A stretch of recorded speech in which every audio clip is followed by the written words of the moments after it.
Hi, and welcome to Paper Route Scrapbooking. I'm Nadine, and today I'm sharing with you all of the layouts that I made in the month of April 2024.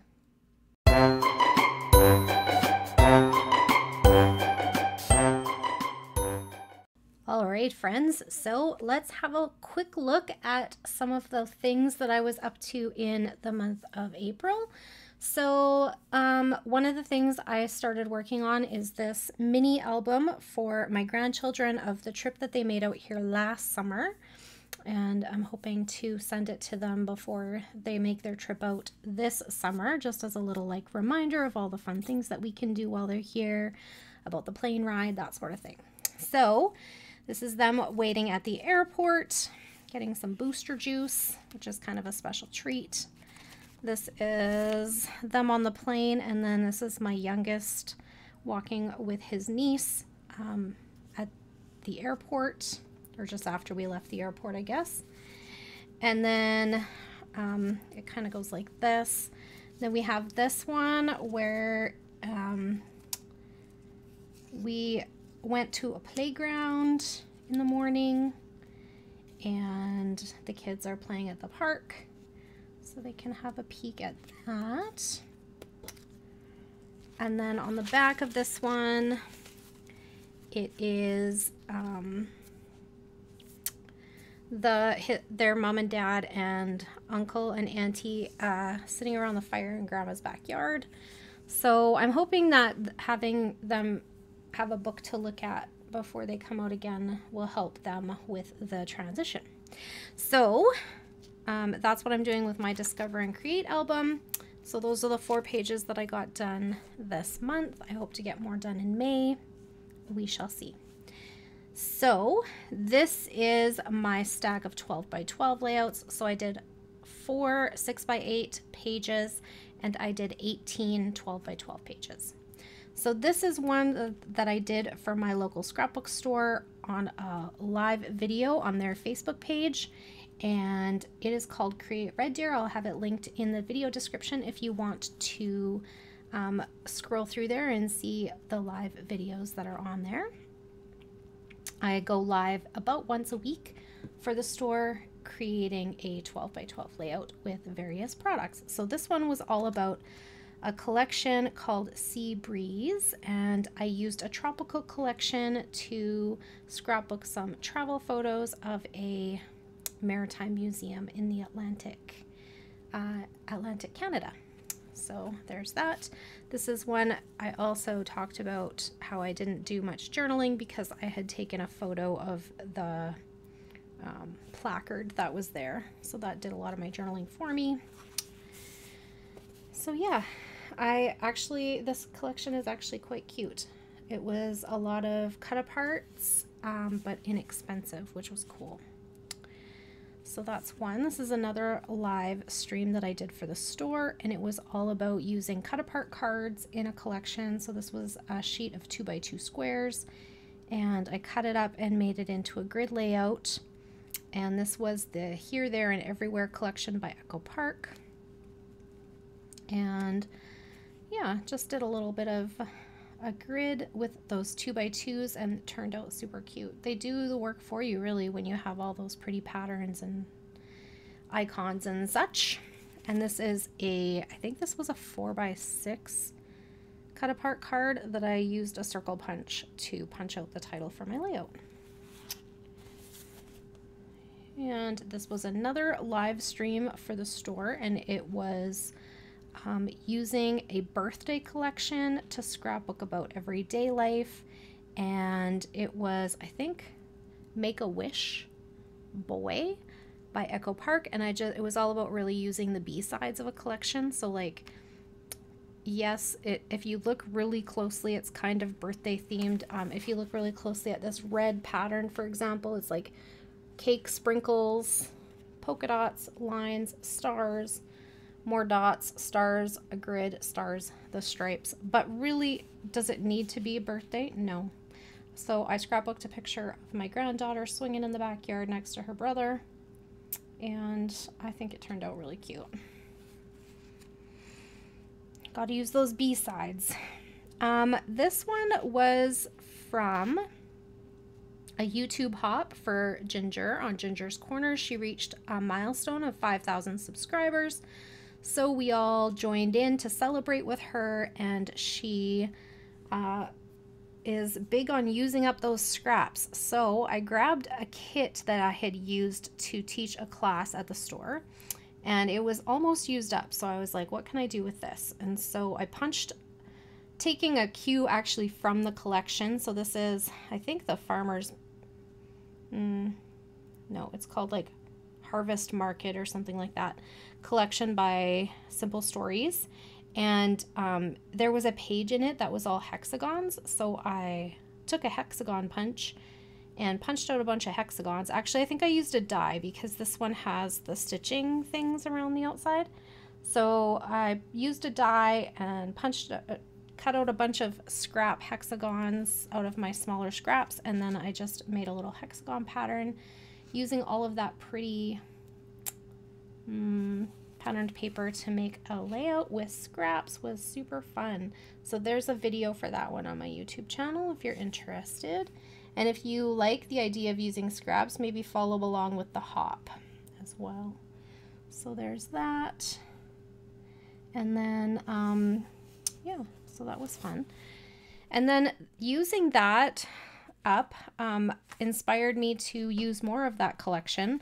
So I had the washi for that collection, so that kind of took this collection kind of a long way. So I had extra embellishments and a lot of washi, so I just kept making layouts and I got quite a few here. So this one I used a large image and cut it out on my Cricut and then layered washi up in behind it to kind of like back the cut file, so to speak, like, and I just really think that's pretty how that turned out.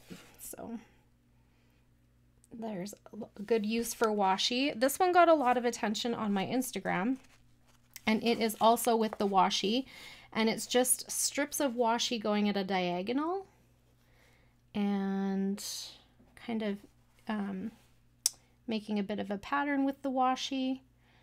And then I got quite a bit of embellishments on this one. But if you look, like, there's not a ton of patterned paper because I don't have much patterned paper. I just had a lot of embellishments and washi left. So that's what I was doing with that. Here's another one with a lot of washi and some of those little itty bitty scraps of paper punched out into tiny hearts. And this is Friendsgiving at our friend's place. So much fun. And then here's another one, Harvest Memories. So this was an over the years, so 2018, 2020, and 2023, of how our little grandbaby has grown from a tiny little toddler up to a almost 6-year-old. And this is not washi, but you could also do this with washi, but this is those branding strips. But in Simple Stories, they're not the full 12-inch length, so they're just kind of like layered up under there. And some of them are not necessarily the branding strip, but the piece that you cut off, like if you want to put it on top, mounted on cardstock. So yeah.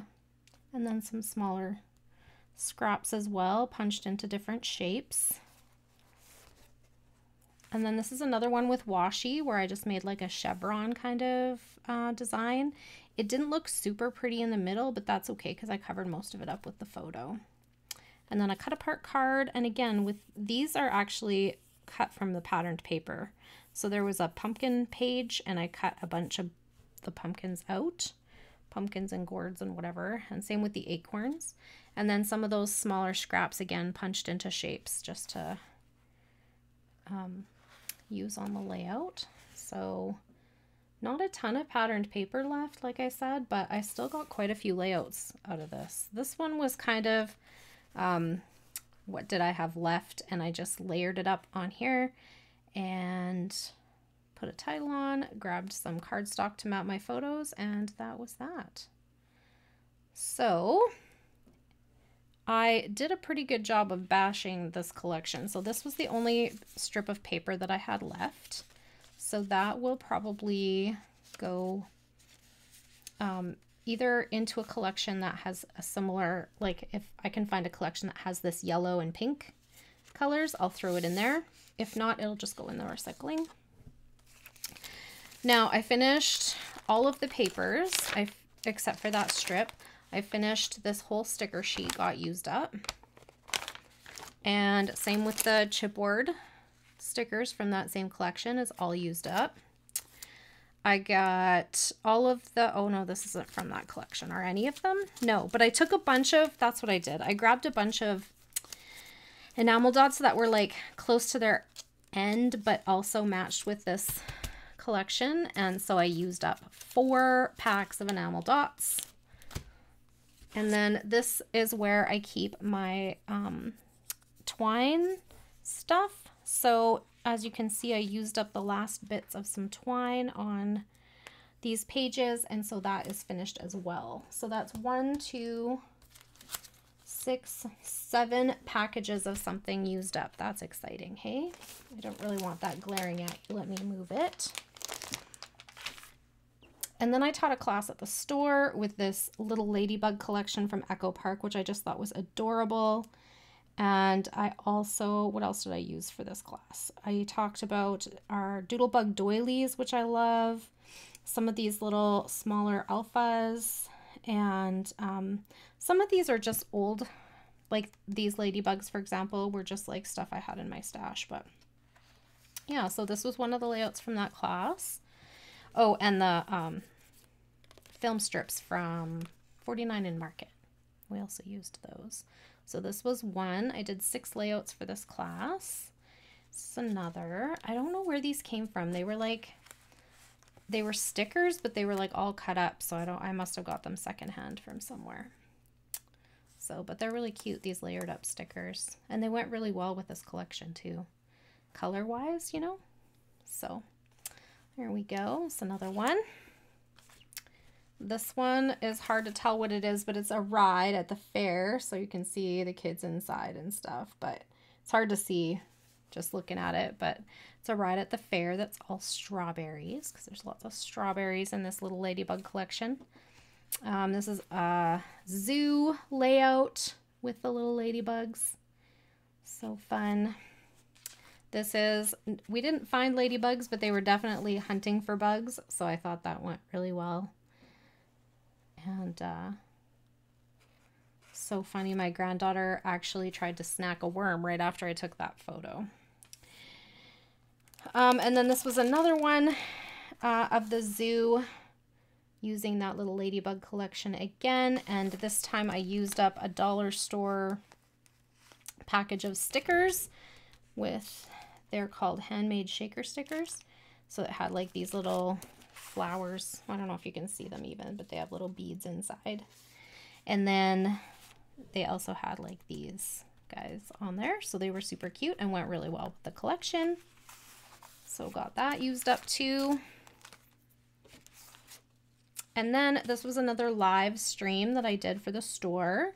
And it was using the Wizard of Oz collection. And if you want to go back and check out that video on our Facebook page, it's a good one. And I also posted in our Create Crew Facebook group that a whole list of ideas that I had for using this collection. Because when I first saw it, I really wanted it. But then I was like, do I need it? I don't have pictures of the Wizard of Oz anything anymore, because I've scrapbooked anything that I did have.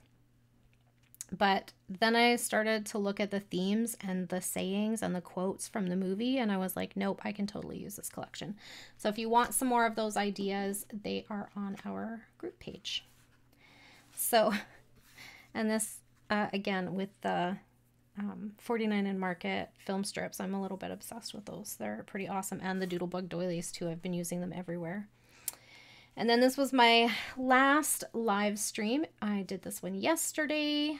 It was the last Tuesday of the month, and it is with the Vicki Boutin Where To Next collection, which is on sale at our store right now, and I just had a ton of it left, so I thought that would be a good product to show. And I just had so much fun using up all of these little embellishments on these little grid squares, so that was a lot of fun.